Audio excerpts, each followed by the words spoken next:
Welcome, everybody, to another awesome episode of Rock Talk with DocRocker. I'm Jeff Bonomo, joined, of course, once again, by the DocRocker himself, Danton Arlotto. How are you doing today? I'm well, Jeff. How about yourself? Well, it's been a hell of a week, but there's still things to be thankful for. Yeah, and that's going to be what we talk about today. We're going to talk about pretty much all things music related that we are thankful for. That could be bands, artists, albums, specific events, musical events, things like that. So we're going to kind of just go off the wagon here and do a whole bunch of things we're thankful for. I've been giving it a lot of thought. You know, Jeff pitched me the idea earlier this week, like, oh, we should do this kind of thankful idea, and because obviously next week we're not going to be doing any podcasts because of the holiday. We're going to be staying safe. We're going to keep our masks on. We're going to exercise all the safe practices for COVID sake.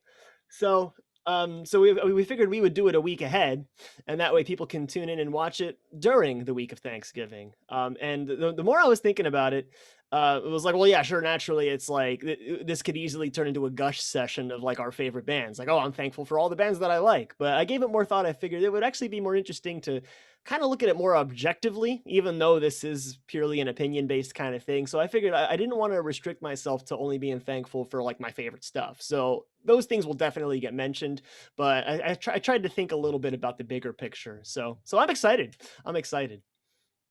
Yeah, you think I was at first thinking the same thing. Like, okay, I could just name a whole bunch of albums or a whole bunch of bands that I love, but I started thinking a little bit deeper about like musicians that motivated me to do different things, or an album that got me through some rough patches in my life. So I'll start way back in the beginning, man. Even before I was born, I am very thankful for July 18th, 1953. It was the day that Elvis went into Sun Studios, or the Sun Record Company, actually, to make a recording for his mother's birthday present. Elvis made a recording for his mother, and that's what started the whole thing off. And way back in 1953, a young Elvis Presley. So I'm thankful for that happening. That's kind of where we start off. Now I wasn't a huge Elvis fan when I was a kid. I became a bigger Elvis fan as I grew up, and got older. Especially in the last probably decade, I really started to enjoy and look back and enjoy Elvis for who he was, and his backing band, especially in the later years. Fantastic, man. So there's my first thing. Yeah, very cool. Yeah, I gotta go all the way back to the beginning. Of course, I gotta say, Jimi Hendrix and Led Zeppelin and Deep Purple and Otis Redding and all the the forerunners of what we call rock music today. But one of the things I have to mention, a lot of this is going to be like just little stories from my childhood or junior high school years and stuff. There's a reason why I play drums goes back to watching MTV and the Police. In the one video, I think it was Spirits in the Material World, the drummer for the Police, Stuart Copeland, was wearing a striped t-shirt. And I was wearing the same striped t-shirt sitting around watching MTV. So everyone started calling me the drummer from the Police. They didn't know his name because we were all like, 10 years old at the time. But that was one of the reasons why I started playing drums. Another one was in fourth grade, Hazel Elementary did not offer guitar lessons. When I get fourth grade, it's like, okay, you want to learn an instrument, pick an instrument. I was like, I want to learn how to play guitar. And they're like, we don't teach guitar. And I'm like, well, what's the second coolest instrument you got? Because it's not cool. So I picked drums, mainly to get out of class, Well, and, sure. yeah, but that's kind of like how it started when how I started playing drums, kind of sort of back then. I didn't really, really take to it until your aunt's boyfriend at the time, Dana Hawk, gave me my first basic drum lesson. Yeah, your Aunt Kathy's boyfriend at the time, his name is Dana Hawk. Excellent drummer. Dana's fantastic. Still around, still playing and stuff. Cool. He gave me my first basic. I don't know. Oh yeah, you weren't even born yet. Yeah. My first drum set I put together from the drums that I had in the basement from snare drum lessons. I found a bass drum in the Strippins, I think, or in the woods, so I kind of built it out of like things I found around our town. until my parents bought me my first real drum set from Dana after he gave me a few, basic lessons. I'm like, I want to play, and then of course I got to mention AJ Perro from Twisted Sister. Right when I graduated high school, he taught me a lot in very little time. So there's, in a nutshell, kind of like that's how I got started. As far as like different people who influenced me, and of course, your mother and cousin Ernie. They fed me a real strict diet of Aerosmith, Nazareth, Black Sabbath, and the Doors, of course. Mhm. That was like as far back as I can remember. We'd always be listening to like something like that on 8-track. So that was like, I'm thankful for your mom and the older cousins of our family that really were like, here, listen to this. This is Hair to Dog by Nazareth, a classic album, or here's Aerosmith, whatever album was out at the time back in the late 70s, early 80s. And one more thing I do have to mention about me getting into playing the drums. This is kind of funny. The Jake Giles band had a song called Centerfold. I don't know if you're familiar with the Jake Giles band, I'm but not. No. ask your mother and ask your aunts about the Jake Giles band. They loved them back then. Well, a big hit back in the early 80s was a song called Centerfold. And during Music in Our Schools week, back when I was in grade school, my older brother Paul was doing this lip sync to the song, him and a couple of his friends. Well, no one wanted to play drums. No one wanted to be in the background playing the drums. They all had cardboard guitars and stuff. So I was like, well, I know how to play the drums. So we built a drum set for me out of cardboard. He was in 6th grade. I was in 3rd grade. Oh So man. when the time came for them to perform, they called me out of class. I went up to the 6th grade class, sat behind this cardboard drum set, and we were all lip syncing to the song Centerfold by the Jake Giles band. So that kind of like solidified it. I made my first performance on a cardboard drum set when I was like, in 3rd or 4th grade or whatever. Nice. That's awesome. So there you go. In a nutshell, it's kind of where my childhood was at. Oh man, funny enough, I didn't even think about that at all. I'm thinking like current day, like stuff that Yeah. influences me, and or even artists that influenced the artists that I like. I'm thinking more from a consumer standpoint, not so much as a musician myself. Well, That yeah, kinda got me thinking. yeah. Well, that was, that's just part of it. Like that was like, as a musician and a consumer when I was younger, like just loving like the old Aerosmith. Like old Aerosmith, I really like. Aerosmith now is kind of by the numbers. They're kind of bland, but Nazareth is the same way. I love that band. They got like 18, 19 albums and stuff now. And Black Sabbath, of course. Like I still hung on to that. And I'm also thankful. I shouldn't be thankful, but I am thankful for Tony Iommi. Last day at his normal job, that he cut the tips of his fingers off. Yeah. Thankful about that, but that helped invent heavy metal because then he had to learn how to play his guitar differently, if I Yeah. remember the story correctly. Strangely enough, because of something bad like that happening, something truly amazing was born out of that. So I'm sure that's something that's kind of like talked about a lot amongst Sabbath fans. Kind of like, well, what if that never happened? What if he never injured Yeah, his fingers? I yeah, wonder. what I if? wonder, Yeah. are there any like interviews or any kind of disclosures from Iommi himself on it? Oh yeah, he's talked. Okay. He's talked a lot about that, and I believe it was his last day of work. It was like he was gonna go. He was going to lunch. He was gonna go on his lunch break and like not come back. Like that was his thing. He was gonna finish off half the day and not come back. And I think like right before his lunch break, because he worked in some kind of sheet metal shop or something, but the machine came down and like clipped the tips of his fingers off. you know, and that was like right before, he was about to quit and just be a musician full time, But Well, it's definitely a who good enough knows? reason to quit for me. Yeah, I mean, who knows what the sound would have been like? Because I'm not sure, like where they were in, the creation of Black Sabbath and the sound that they had, because before that they were called Earth and they were more of a blues band. And Mhm. I also got to mention, like, I'm glad Tony Iommi never joined Jethro Tull because he was in Yeah, Jethro Tull for a little bit. would have And never been Sabbath then. Yeah. no, it would have been weird. Tull would have been weird. Tone would have been even heavier than some of their heavy stuff is now, and that Yeah, that would yeah, actually be exactly. really, really cool. And as far as like going into like junior high school, man, like Headbangers Ball was a big thing. I'm glad MTV had Headbangers Ball. There was a lot of like crappy, not so cool videos on that, but I'd always wait up. We'd always wait up, and for like that one Iron Maiden, video that would come on, or that old Megadeth video and stuff. In between a whole bunch of like hairband stuff, there'd be this really cool couple heavy metal, videos. Some like that I'm thankful for. Headbangers Ball back in the '80s, and then you know Ozzy was my man when I was in junior high school. Man, I started getting into Ozzy. Those classic albums like Blizzard of Oz, Diary and Madman. Like I used to really do some deep listens to them, man. And like that got me through some stuff, like that was like you have a bad day, you go home, you listen to some Ozzy, you go listen to um what was the one I was in high school for? No Rest for the Wicked. The first one was Zach Wild, man. That blew me away. And Iron Maiden came along at the same time, when I was in high school, and I'm very glad. I'm thankful for oh, here's something I'm thankful for.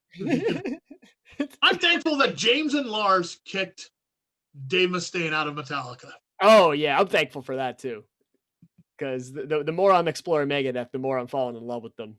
And I know that was a big part of what spawned Megadeth was that major falling out that they had. And then Mustaine basically, kind of went off on his own and said, "You know what? I'm just gonna make my own band and it's gonna be way better." And that's up for debate, of course. I'm sure there's a lot of Metallica heads out there that are like, "Nah, Megadeth kind of sucks, Dave Mustaine's a loser." So you think what you will, but yeah, it's funny again, like a really bad thing of these guys not getting along, and then something really amazing was born out of that, and I'm thankful for that too. Yeah, and even if you don't like what Metallica is now, back in the '80s, you had two fantastic thrash bands. Like the classic Metallica stuff. I will never say it sucks because it doesn't. I don't rewrite history like that. Because some people now don't like what Metallica turned into, so then they're like, "Oh, well, the classic stuff isn't that great."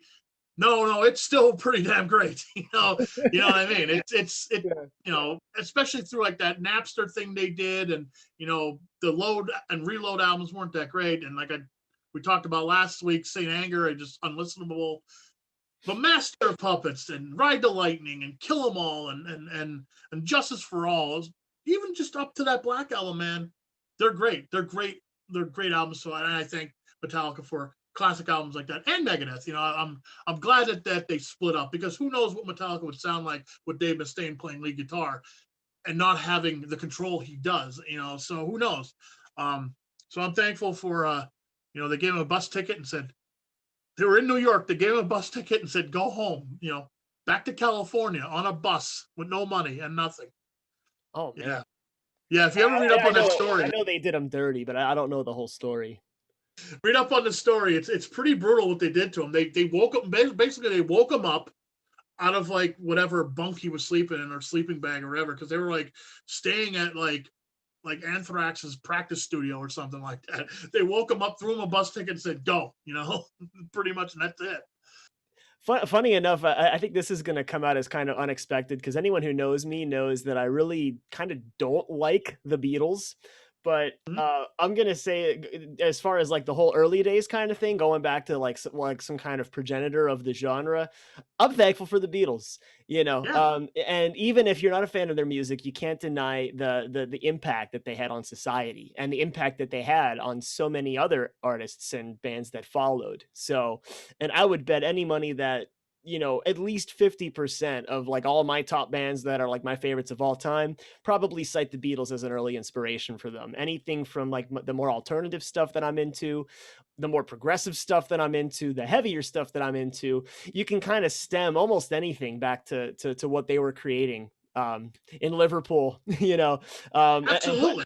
it's funny because um, um, my dad's a big Beatles fan, so I got some early exposure to them, but like what typically happens with Beatles fans is like the kids get sucked in because the parents are big fans and then they fall in love with it too. I mean, I had that happen constantly at my old teaching job. It was a rock and roll school for kids, and I had a lot of like 5 and 6 year olds coming in that were like big Beatles fans, and it's like, oh yeah, okay, because your parents are. That makes sense.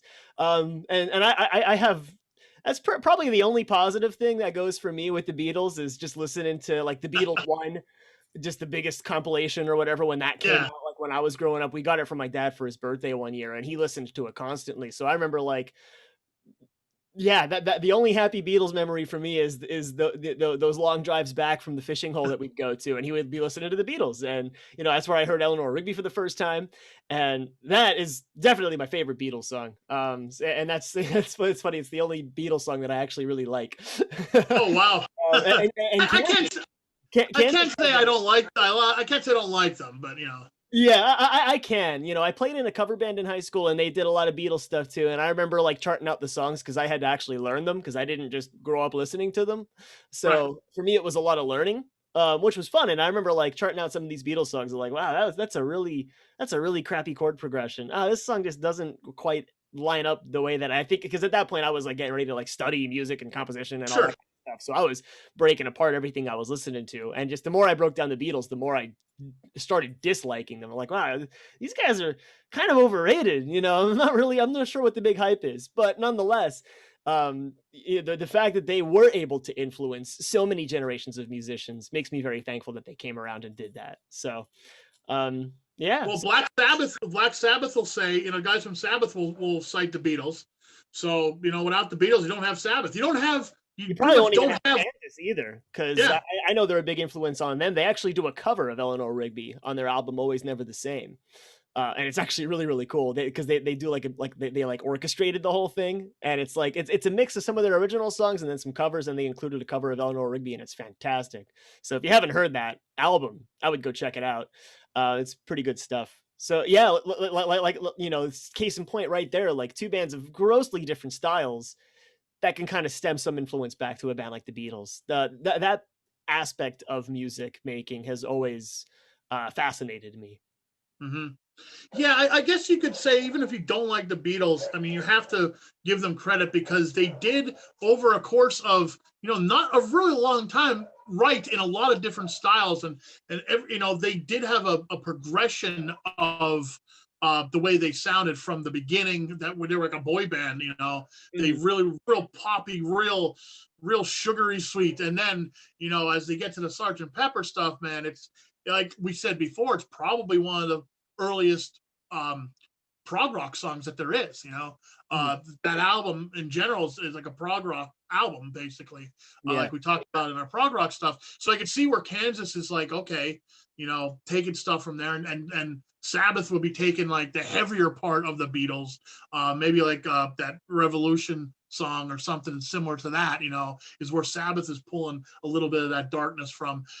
But yeah, almost every musician, that's have decent will cite the Beatles. Maybe not now as much because we're so far removed from that. Yeah, But but our the definitely ones back that then. right, the ones that we're looking at, the classic guys that we always go back to, even Iron Maiden, they'll cite the Beatles for something, I'm sure too. And Yeah. Elvis, they're gonna cite Elvis, and they're gonna cite like I mentioned, like Otis Redding and even the Great Balls of Fire guy, Jerry Lee Lewis, Oh, yeah. all the original guys, even Jimi Hendrix, how many guitar players are going to say, I'd be nothing without Jimmy?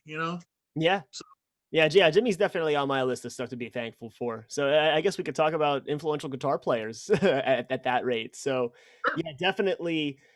The thing I like the most about Jimi Hendrix is the level of innovation that he infused into his playing. Like he literally like invented like lead guitar as we know it.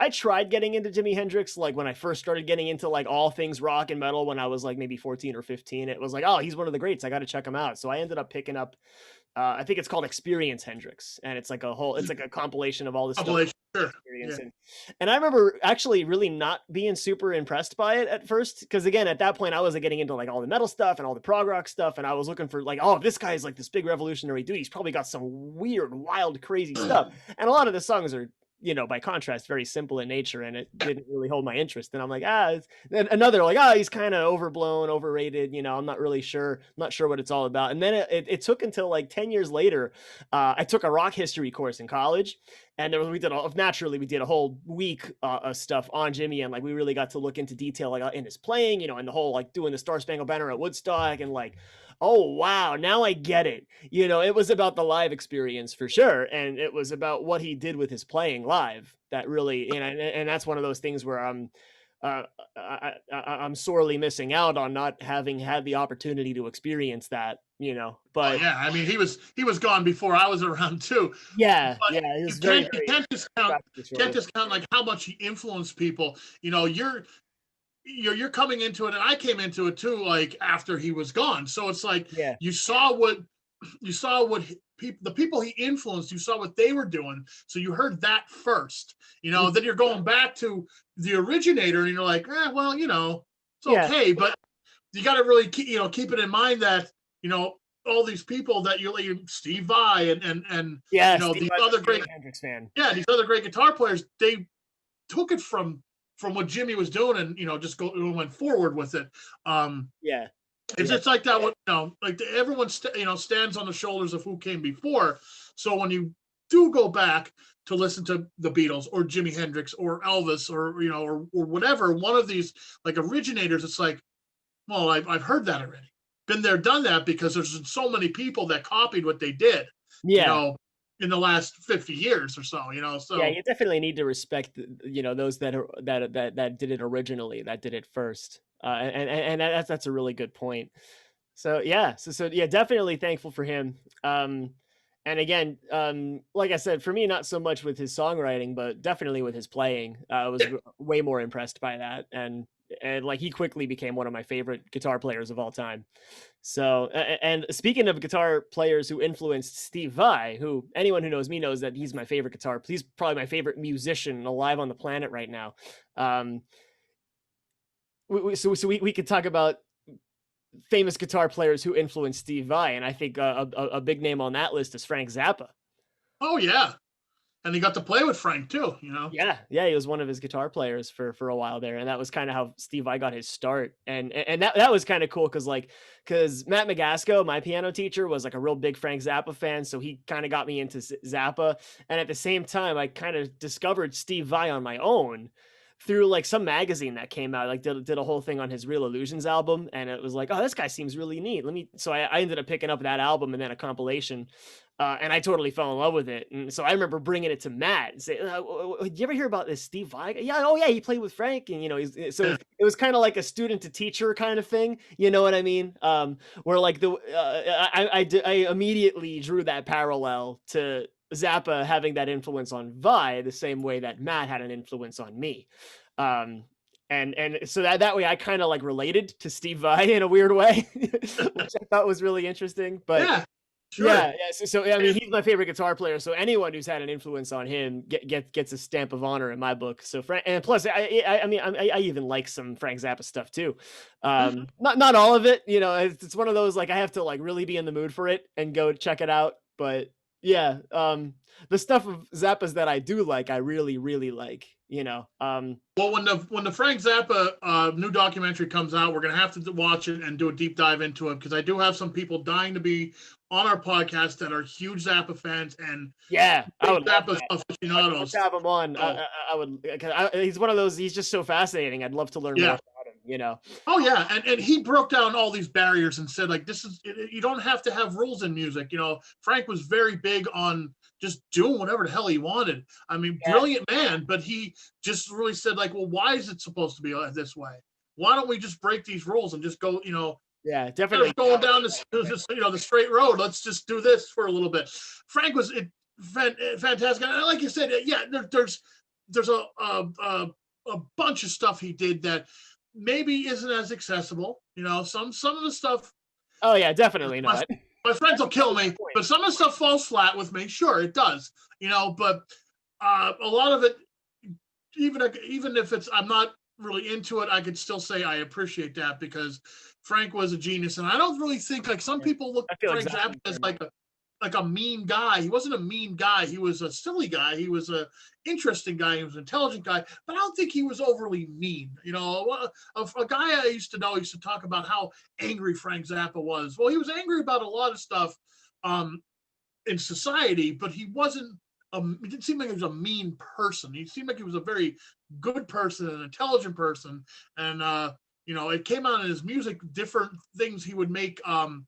He would make comments about society and culture and what was going on, and even political statements. Yeah, But he he never was like, yeah, he was never really mean though. No, never really mean spirited. I should say that's one of the things I think people get wrong about Frank is I don't think deep down he was a mean guy. Sometimes he was pretty blunt, but I don't think he was mean. But he was genius. yeah. Without going too far into Frank Zappa, he was genius. And yeah, we should be thankful that Frank Zappa existed and wrote a huge slew of really really complex, neat kind of proggy rock kind of stuff. Yeah, and then some. And then some. Yeah. Yeah. Another thing I want to mention that I am thankful for is also going back to the days of reading heavy metal magazines like Hit Parader, Metal Maniacs, and even Circus Magazine. Like every month they would come out, I would go to be hanging out at the Laurel Mall on a Friday night. I'd go to like whatever it was, the CVS drugstore, the bookstore, Mhm. whoever had the magazine rack, and in the back of those magazines were import sellers. The only way you could get import albums. And when I started getting into some heavier stuff, you couldn't really go to your local what was called listening booth at the Laurel Mall, the record store, or Bugsy. Or Bugsy we used to be able to order it, but like if you didn't go to a mom and pop store, you had no chance of getting anything but what was mainstream, especially towards the end of the '80s. So in the back of these magazines, you'd be able to buy imports. I spend a lot of money on imports. Imported cassette tapes of either bootleg concerts or just stuff that wasn't released in the United States, which takes me to what my favorite power metal band, Halloween. There were albums that in the late '80s, early '90s were not released in the United States, and I had to pay like $35 for a cassette tape, but I ordered it through a back of a magazine. So I'm very happy for magazines that don't exist anymore. It's the only way to get it before the internet. Yeah. Now the internet makes it easy to find what you like. Very happy about that as far as music goes. But Yeah. Yeah, definitely thankful for Spotify, you know, yeah, just yeah. the Now way it's a the lot algorithms easier. work that, yeah, But you like can branch out and seeking out cool stuff. seeking out some of these things was part of the fun though. You would talk to this guy who knew about this guy, or read an article in this magazine about this band, which sounds like whatever Iron Maiden on steroids. Oh, we gotta find it. Well, the only way we're gonna find it is you order a $45 cassette tape from the back of one of these magazines that comes in like 10 weeks, and there it is. Um, because what was going on in Europe back in the late '80s, early '90s, we had no idea of knowing unless like I Unless said, you in the had back it of a magazine. pursued. Yeah. Yeah, and it was very hard to actually pursue it. Um, uh, One more thing about my favorite power metal band, Halloween, they have an album called Chameleon, which got me through some really rough times, and I'm thankful for that they wrote that album, and pretty much it bombed. It was not a power metal album, but it's a fantastic album on its own, and it's one of my favorite albums of all time. I think um, Halloween Chameleon. Yeah, I could still see myself, thinking about life, the universe, and everything, and where we're going. Laying on the roof of my car drinking beer. Nice. Back in the day.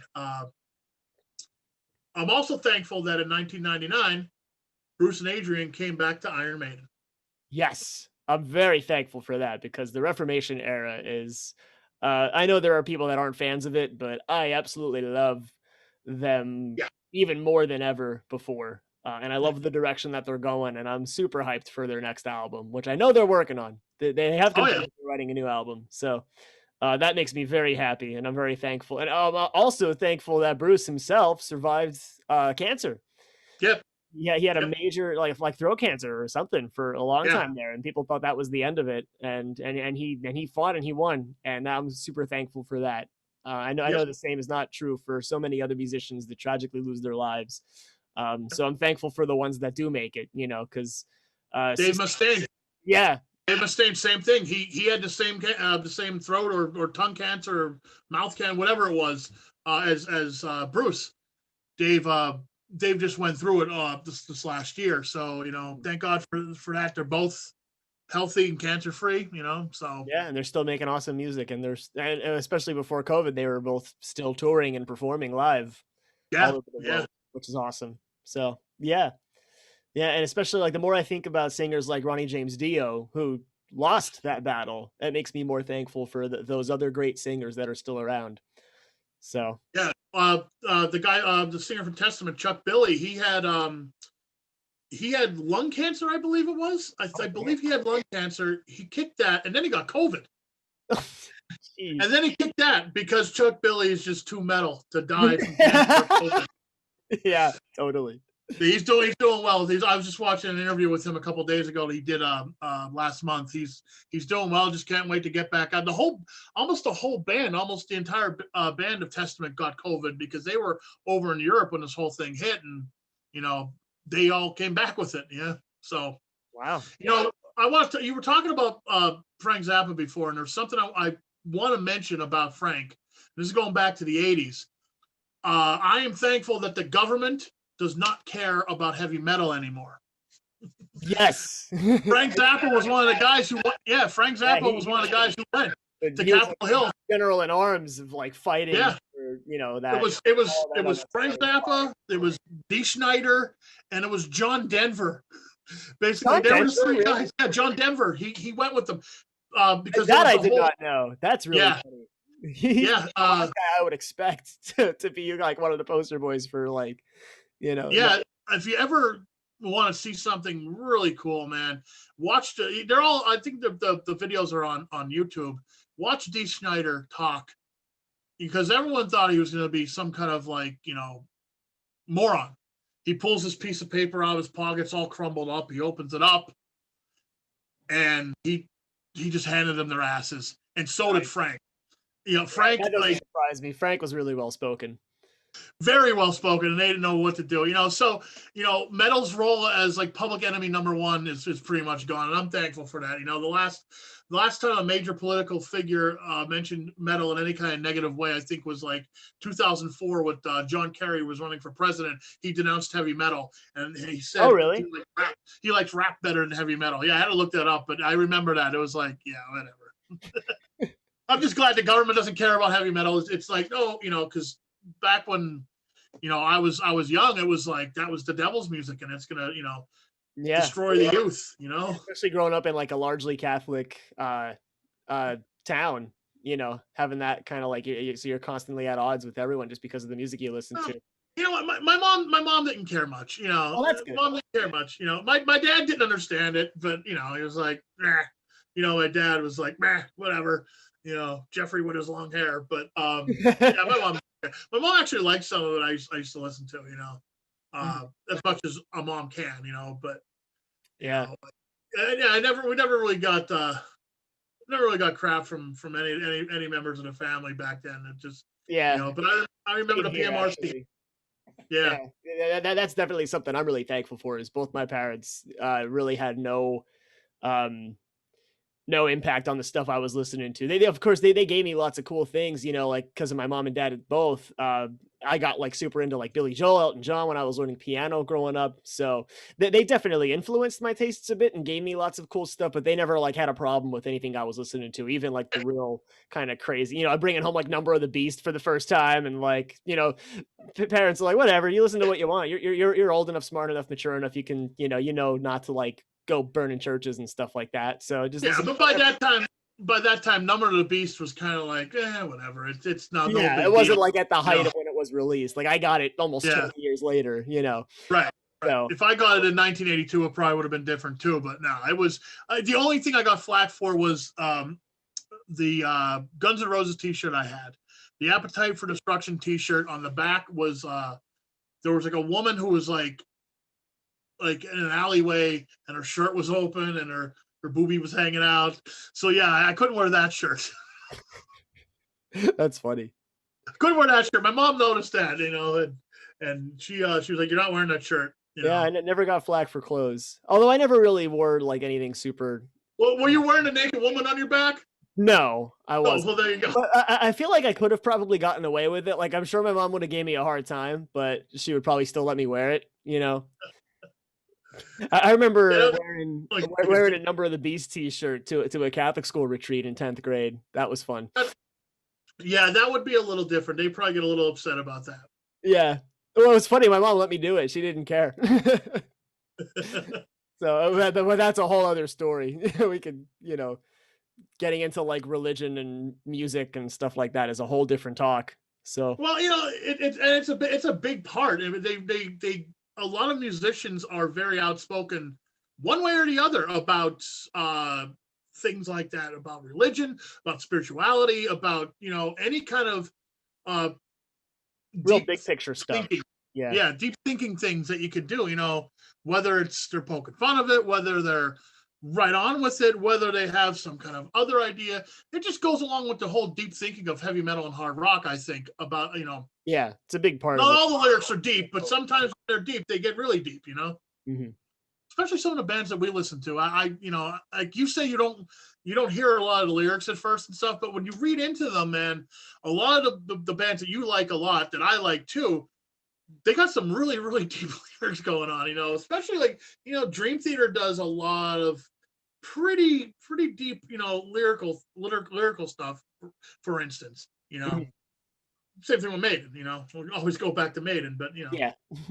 I mean, at this point, that goes without saying that we're both thankful for Iron Maiden because it's like one yeah, of our favorite oh, bands of all time, and they're awesome. And yeah. we're thankful for the good, the bad, and the ugly. All things Iron Maiden, we are thankful for because it all leads Absolutely. where they are now, and I love that. When Bruce and Adrian came back, me and my friends took a trip out to Cleveland to see them, and that was the best concert I've ever been at. That was like, I'm thankful for going out with Ed and Brian and my friends out to see Iron Maiden in Cleveland. We spent 3 days or 2 days out there. We went to the Rock and Roll Hall of Fame afterwards, which was great. It was just a nice little cool bonding thing we did back in 1999 before we all kind of ran off and made mistakes, and some of us got married, some of us disappeared, and whatever. But we went out to see Maiden, and we got there early, and we got the front row, and it was amazing because the first time any of us saw Maiden, and it was the return of Bruce and Adrian. And when they came out, man, it was like it was like something. It was like a religious experience almost. And I like to tell the story that every one of my friends that was there let some scantily clad woman in front of them, okay, so they could be up close to the band, and we're second row then, except for me. I was like, no, get out of here, girl. I'm hanging onto the barrier here because I want to be right next to Bruce. Bruce over No one was getting in between me and Iron Maiden. That's awesome.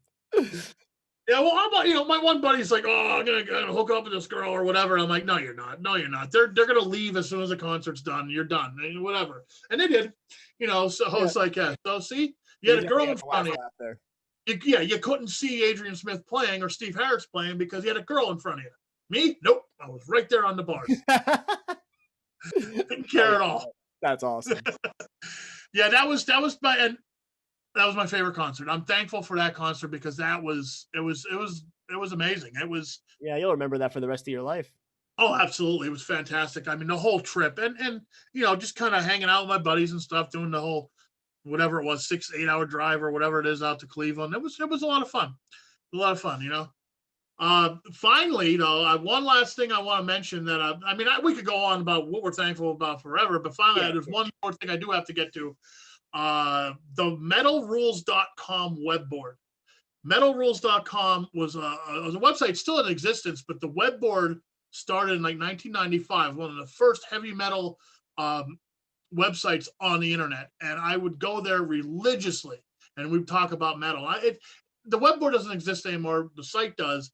I think the web board went down around 2016, 2017, somewhere around there. Yeah, pretty good run. Man, yeah, I am thankful for because that's where I learned and found out about a lot of bands like you just didn't hear about. That's how I started getting into folk metal. Is because of this web board, because someone would mention, someone from Europe would mention a band like Corpaclani, for instance, and I'm like, what the hell is that? I click on it, there'd be some kind of pixelated video of some guys running around the forest screaming, and I'm like, okay, all right, I get this. This is weird. I like it. That's what You know, corporate money is. yeah, All right. and that's how I And it's discovered awesome. folk metal. That's how I discovered, the symphonic power metal like Nightwish, Yeah. or a slew of Rhapsody. different bands. Yeah. Yeah, Rhapsody. Oh, Rhapsody. Yeah. Yeah. Oh, they're awesome. Yeah. Yeah. They're definitely my favorite power metal band. Well, in our power metal episode, we could dig in deep with that, but that's the metalrules.com web board. I'm thankful for that because that really changed, my interest in heavy metal, because it really broadened it to a whole bunch of different styles through that web board, because it was people from around the world talking metal, kind of like our Facebook group is trying to be, the Rock Talk with DocRocker Facebook group. It's people from around the world talking about heavy metal and hard Music that rock. they like, music that they don't, Yeah, artists, yeah. singers, guitar players, whatever. It's awesome. Yeah. I'm really happy to see it grow as quickly as it is. So Yeah. I'm thankful for that. Yeah. What's that? I'm thankful for that. Yeah. Oh, yeah. Yeah. Yeah. So I guess this is the time of the show where we're going to talk about our homework assignments. Now, if you're just tuning in, you don't know about our homework assignments. Every week, Denton and I give each other an album we haven't heard before. It doesn't have to be, it could be any kind of style, any kind of album. It's just something we haven't heard before. Now, this week, Denton did give me something I heard way back when it was released back in 1995. It was Kansas Freaks of Nature. Now, I dismissed it after like one listen. I never gave it a proper listen. I listened to it. I was driving somewhere with my buddy who was a big Kansas fan at the time, and I didn't like it. So I was like, this is stupid. It's done. I will never go back to it. Well, this week, my homework was to go back to it. And you know what? I'll tell you right now, first impression, I heard it back in 1995, wrote it off. I was wrong. I shouldn't have. This sounds like Kansas, but just a little bit heavier. It's a little bit heavier, which is really, really cool.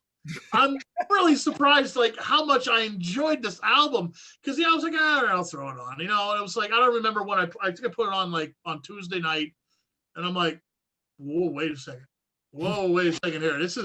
I don't remember this, So like the album opener, we'll start there. The album opener, I Can Fly. Mm-hmm.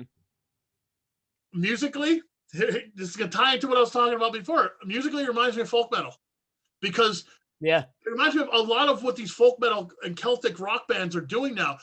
The very prominent violin, and it's real snappy, Yeah. I was floored by it. I was like, wow, man, this is really, really cool. It's like a folk metal song. I like it. I'm like, yeah, all right, with better vocals. Yeah. What you say this is not Steve Walsh's best. And his fan will tell you. I mean, he can still sing. He definitely delivers on the album, but you can definitely hear his age. You can hear the drug abuse. Well, yeah, like you said, you mentioned that to me, beforehand. It's not his best vocal performance. Then I'll tell you what, the first song, the vocals are a mixed bag. It seemed like he's singing a little too high and squeaky. A little out of his reach, yeah. Yeah. He could have hit in the 70s, but couldn't hit in the 90s. Right. And it just didn't sound as good. But other than the vocal kind of turning me off a little bit, I really liked that song a lot. That was like, that was great. But the second track I liked even more. Desperate Times. Mm-hmm. Love the vocal on it. Love everything about it. I like that one. That was really good. That was awesome. A couple other standout tracks. Black Phantom 4. Yeah, that one's my favorite. Very cool. Like, it starts off a mid-tempo, real neat groove. Then about 3 minutes in, bam. And it just like there's a transition and there's a violin solo in it. I'm like, this is great. Oh, it was awesome. I was like, the title track is real hard driving. It has a nice throwback sound to it. What really impressed me was like the drumming in that album. On the whole album, the drumming is great, but like on that song, I love the groove to the title track, man. And in that middle section, they're just doing like real weird stuff. And I like that there's a lot of like Kansas type progginess in this album, but there's not like these huge epically long songs. Yeah, like they're putting everything that they usually put in an album, but they're like condensing it into like 5-minute songs. So even if you're not interested in the one song, it's only 5 minutes long or whatever. If their songs are kind of shorter. I really like that. One of the strongest songs on the album, though, "Cold Gray Morning." Yes. Classic prog rock tune, man. And I even had to make a note to mention this. At around 2:45 comes this really tasty guitar solo. It's so good. I can just listen to it over and over again in a loop. It was so good. Yeah, that I song is like great. I like the album overall because it has like a heavier sound to it than like the older Kansas albums because it was 1995. Maybe this heavier kind of guitar front like a guitar forward sound was maybe what they wanted to do or were asked to do or whatever. I don't know, but it still has a Kansas sound to it, but a little bit heavier. And I regret overlooking it back in 1995 Yeah, because well, never too it's late. Now you can listen to it as much as you want. it is really, really, really, really good. I'm actually surprised how good it was Oh, because good. I was not thinking it was gonna. I thought it was gonna be a drag to get through. And the more I listened to it, the more I was going to call you up. I'm like, this is great. I was like, no, I'm going to wait. I'm going to wait. Yeah. Oh, I'm glad you did it. Was because I like I said, before we started the episode, uh, I knew, because I asked you about it. I was like, "Have you ever heard this album?" And you're like, "Yeah, I heard it once." And I was like, "Whatever. I don't remember much of it or whatever." Thought it was kind of forgettable. And I figured it was going to be a bit of a coin flip. It's either going to pleasantly surprise him and he's going to really like it, or it's just going to be like, it's going to confirm his suspicions that it's trash, and it's going to be a big disappointment. It is not trash at all, man. Hey, I could say when I'm wrong. I was wrong. I was totally wrong about it. Yeah. Well, that's good. Honestly, I don't know. My musical tastes back in '95 were probably completely different. Yeah, or at least a little different. Yeah. Like I was like, back then I could think of me back then, and I was like rebelling against like anything that wasn't like real heavy metal. Like I was done with the grunge stuff. I was done with the alternative rock stuff. I had enough of that garbage. I turned more towards the bands that were still playing great metal at the time, and there wasn't many back in '95. So it was like I was seeking kind of out. had a downgrade there. Yeah. Yeah, and that that's also something we could talk about on a later episode. Doing a little research and seeing what was around in the mid '90s that was still good. I can't think of much. All my favorite bands were not doing anything special back then, and like I said, I probably just wasn't the right time for me to hear Freaks of Nature, but now it is, and that's one that's going to be on the list. It's going to be on the playlist for me. I'm going to go back to it. Just like I go back to the Spock's Beard album, and I can't remember the name. Nocturnes and Brief Nocturnes and Endless Nocturnes. Something like that. I don't remember it either. Yeah. It's too long of a name for me to remember. I couldn't even fit it on our YouTube title line. I don't think. But yes, thumbs up.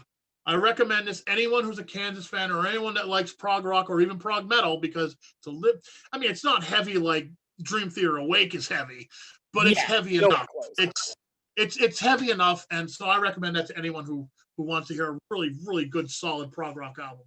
Yeah, I definitely strongly recommend it, especially for like hardcore Kansas fans that like all their older stuff. I feel like this album in general often gets overlooked because it was the only one that came out in the 90s, and I think this was the first album that they had a different violinist for the first time, because they had like an original guy and then he left or something. Like I said, Kansas had so many lineup changes, but I think this is the first album that featured David Ragsdale on violin. I could be wrong about that. If I'm wrong about it, someone knows, let me know. But and he's currently with them, and I think he's a really fantastic part of the lineup. And I remember some of these songs I heard not on the album. I heard they did like another kind of compilation album many years later. When I first started getting into them, it came out. It was called Works in Progress, and it featured a bunch of these songs off of Freaks of Nature. So, I'd say about 2 or 3 years ago, when I kind of like had a big resurgence of Kansas, I was like, I need to like. So I ended up I got a bunch of iTunes gift cards for Christmas that year, and I spent all of it just to get every Kansas album. I was like, I'm gonna get their entire discography, and I'm gonna go through each one cover to cover. And that was when I found Freaks of Nature. I was like, oh, they did one in the 90s, really? And oh, that song that I really liked was on there. Black Fathom 4. Oh, I Can Fly is on there. There's one or two other ones that were on there, I think, that I just didn't remember at the time. But Yeah, and I remember like this is kind of heavy and it kind of mixes things up a bit. It's like really cool. I think this album actually doesn't have Kerry Livgren, who's like the big guy that writes a lot of their really famous stuff. He's not with the band currently, but he was like he's the guy that wrote Yeah, Carry On Wayward Son. right. He's the guy that wrote Dust in the Wind. Like he's the guy that like did all their really famous stuff. And then I think, I may be wrong because I did look some of this stuff up. I think the only thing he wrote was Black Fathom 4. oh, okay, so he wrote I something. think I he didn't either even know he wrote, wrote that. I think he wrote that one. I know there's one track on there that he did write. I'm not sure exactly what it is. I believe it's that track because I looked it up the other night, just to read read up on the background on the album. After I listened to it for the first time, and it did mention. I'm gonna look it up right now. I did mention he did write something. Let's see here. Yeah, Okay, so I stand corrected. I didn't think he was involved in this one at all. no, I'm wrong. He wrote "Cold Gray Morning." Oh, okay. Yeah, Kerry Livgren has one writing credit on the album. He wrote "Cold Gray Morning." So I'm wrong about Black Does Fathom he 4. play on the album? I don't think so. Yeah, I was gonna say I thought I don't think so. they have Rich Williams, who's like their other consistent guitar player that they've had Yeah, throughout their yeah. run, and they still have him Steve today. Welsh, Dave Ragsdale, Rich Williams, Greg Robert, Bill Greer, which is weird because Bill Greer was the guy who used to live in Paradiso and I grew up with him. Oh, really? Not the same Bill Greer, but I was gonna say because yeah, Billy Greer's been their bassist and one of their and, singers in the '80s. yeah, and Phil Earhart. Yeah, yeah, Ehart?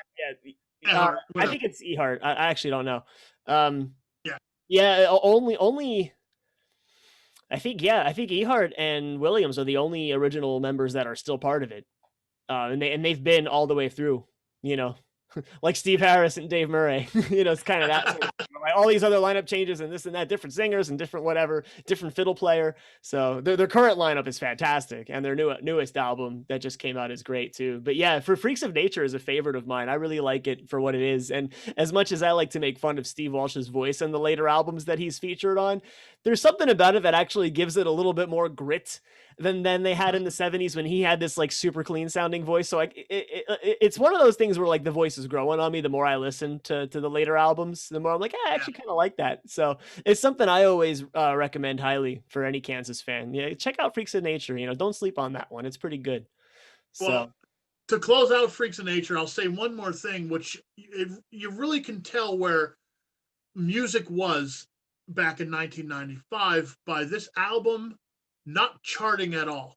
It's the only Kansas album it's the only official Kansas studio album that did not appear on any Billboard chart. And the two singles that they released from it, I'm not sure which songs they were, but the two singles also did not chart.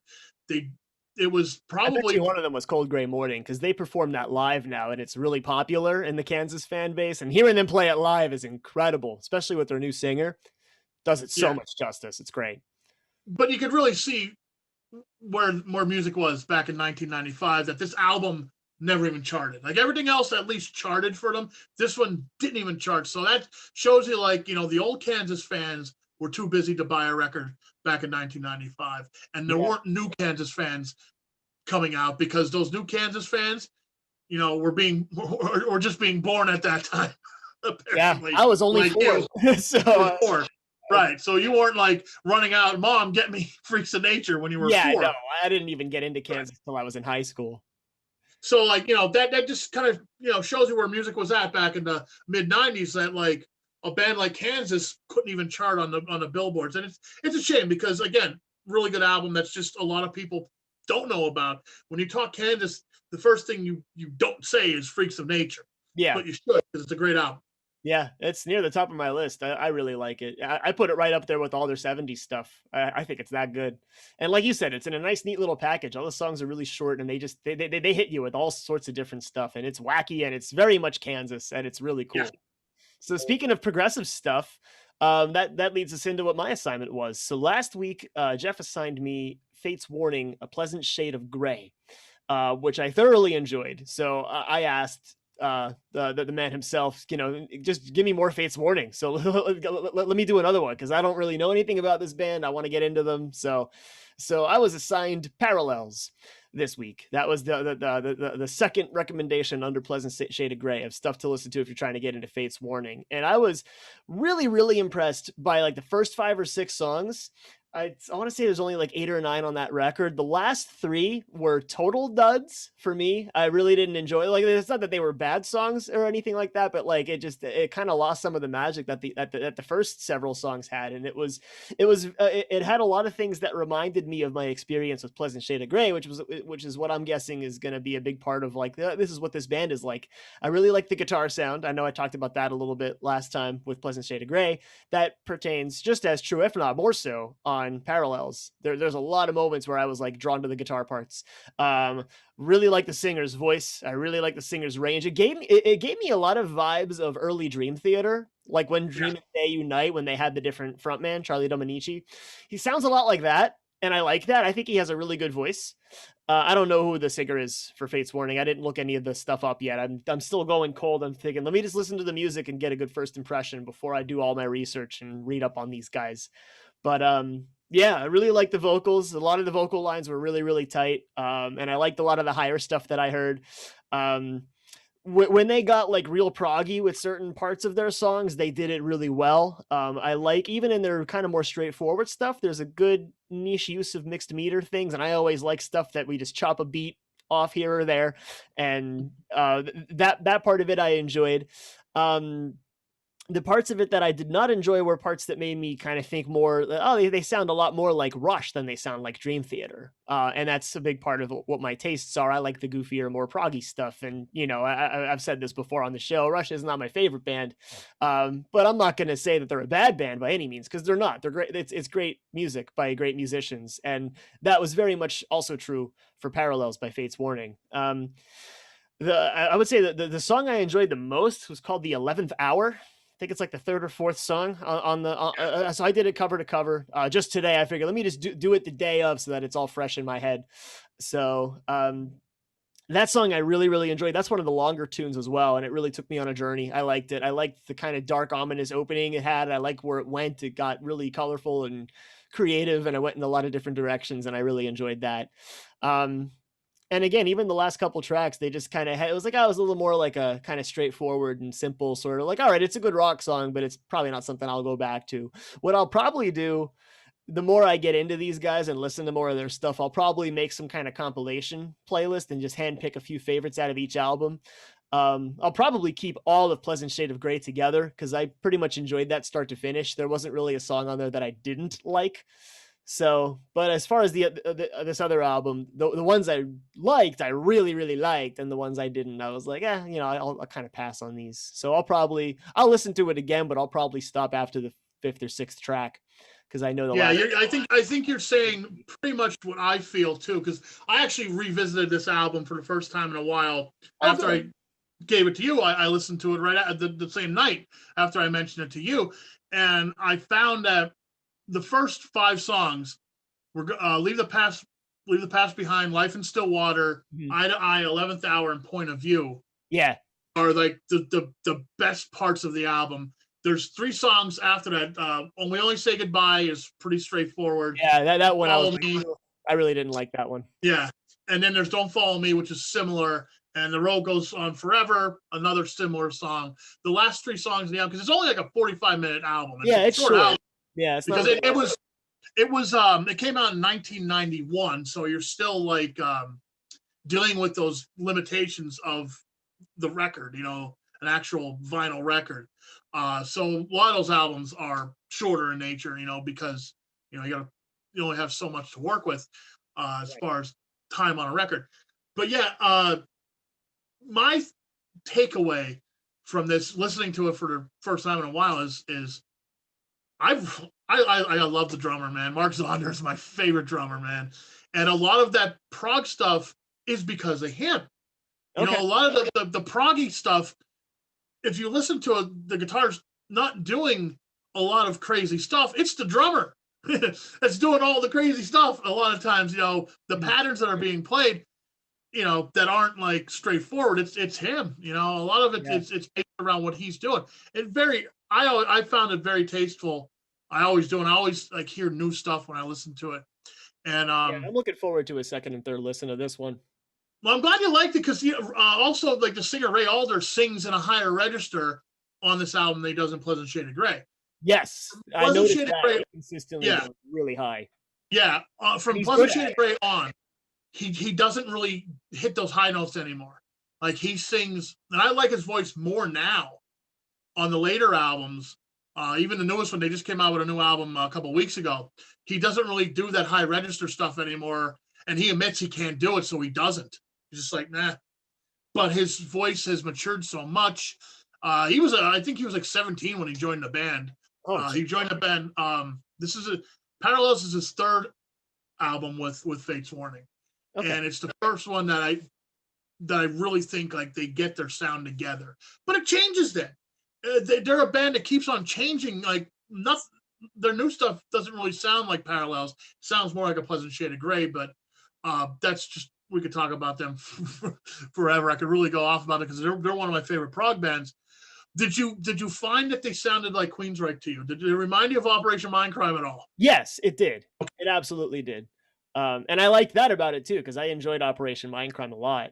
And Right. I think mostly the in general the style of the guitar playing, the way the guitar riffs are structured, the way the solos are played, a lot of it gave me some Queensryche vibes. Yeah. Um, and like I said, that was something I liked about Operation Mindcrime, and it's something that I liked a lot about Parallels. So Mhm. yeah, it definitely checks out for me. Like I said, I'm looking forward, and now I know for next time I'm just gonna stop after Point of View because I know the last three songs really didn't catch me at all. I literally spaced out during Yeah.